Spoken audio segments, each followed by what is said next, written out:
প্রিয় রুদ্র, প্রযত্নে আকাশ। তুমি আকাশের ঠিকানায় চিঠি লিখতে বলেছিলে। তুমি কি এখন আকাশ জুড়ে থাকো? তুমি আকাশে উড়ে বেড়াও তুলোর মতো, পাখির মতো। তুমি এই জগৎ সংসার ছেড়ে আকাশে চলে গেছো। তুমি আসলে বেঁচেই গেছো রুদ্র। আচ্ছা, তোমার কি পাখি হয়ে উড়ে ফিরে আসতে ইচ্ছে করে না? তোমার সেই ইন্দিরা রোডের বাড়িতে, আবার সেই নীলক্ষেত, শাহবাগ, পীরবাগ, লালবাগ চষে বেড়াতে ইচ্ছে তোমার হয় না? এ আমি বিশ্বাস করি না। ইচ্ছে ঠিকই হয়, পারো না।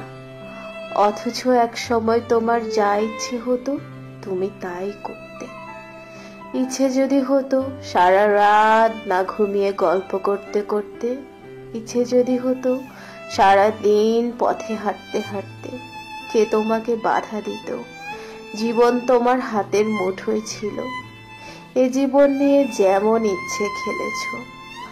আমার ভেবে অবাক লাগে, জীবন এখন তোমার হাতের মুঠোয় নেই।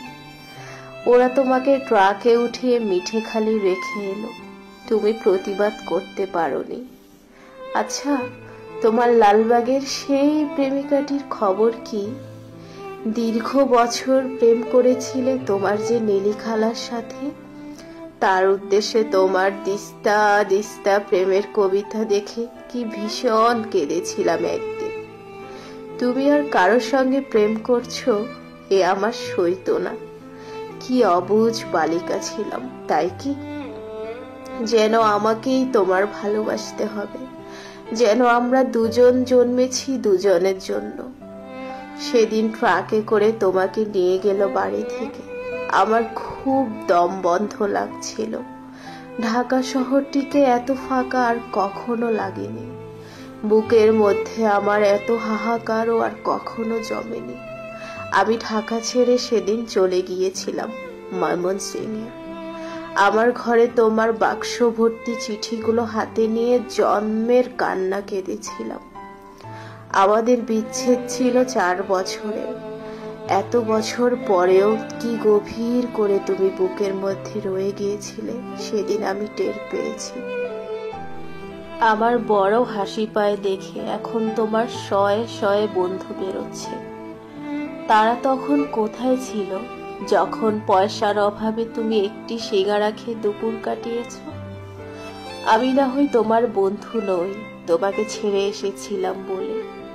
এই যে এখন তোমার নামে মেলা হয়, তোমার চেনা এক আমিই বোধ হয় অনুপস্থিত থাকি মেলায়। যারা এখন রুদ্র রুদ্র বলে মাতম করে, বুঝি না তারা তখন কোথায় ছিল। শেষ দিকে তুমি শিমুল নামের এক মেয়েকে ভালোবাসতে, বিয়ের কথাও হচ্ছিল। আমাকে শিমুলের সব গল্প একদিন করলে, শুনে তুমি বোঝনি আমার খুব কষ্ট হচ্ছিল। এই ভেবে যে তুমি কি অনায়াসে প্রেম করছো তার গল্প শোনাচ্ছ। ঠিক এই রকম অনুভব একসময় আমার জন্য ছিল তোমার। আজ আরেকজনের জন্য তোমার অস্থিরতা। নির্ঘুম রাত কাটাবার গল্প শুনে আমার কান্না পায় না বলো? তুমি শিমুলকে নিয়ে কি কবিতা লিখলে তা দিব্যি বলে গেলে। আমাকে আবার জিজ্ঞেসও করলে কেমন হয়েছে। আমি বললাম খুব ভালো। শিমুল মেয়েটিকে আমি কোনোদিন দেখিনি। তুমি তাকে ভালোবাসো যখন নিজেই বললে, তখন আমার কষ্টটাকে বুঝতে দেইনি। তোমাকে ছেড়ে গেছি ঠিকই, কিন্তু আর কাউকে ভালোবাসতে পারিনি। ভালোবাসা যে যাকে তাকে বিলোবার জিনিস নয়। আকাশের সঙ্গে কত কথা হয় রোজ, কষ্টের কথা, সুখের কথা। একদিন আকাশ ভরা জ্যোৎস্নায় গা ভেসে যাচ্ছিল আমাদের। তুমি 2-4টি কষ্টের কথা বলে নিজের লেখা একটি গান শুনিয়েছিলে। ভালো আছি, ভালো থেকো, আকাশের ঠিকানায় চিঠি দিও। মংলায় বসে গানটি লিখেছিলে। মনে মনে তুমি কার চিঠি চেয়েছিলে রুদ্র? আমার, নেলি খালার, নাকি শিমুলের? অনেক দিন ইচ্ছে তোমাকে একটা চিঠি লিখি। একটা সময় ছিল তোমাকে প্রতিদিন চিঠি লিখতাম, তুমিও লিখতে প্রতিদিন। সেবার আরমালি টোলার বাড়িতে বসে দিলে আকাশের ঠিকানা। তুমি পাবে তো এই চিঠি? জীবন এবং জগৎ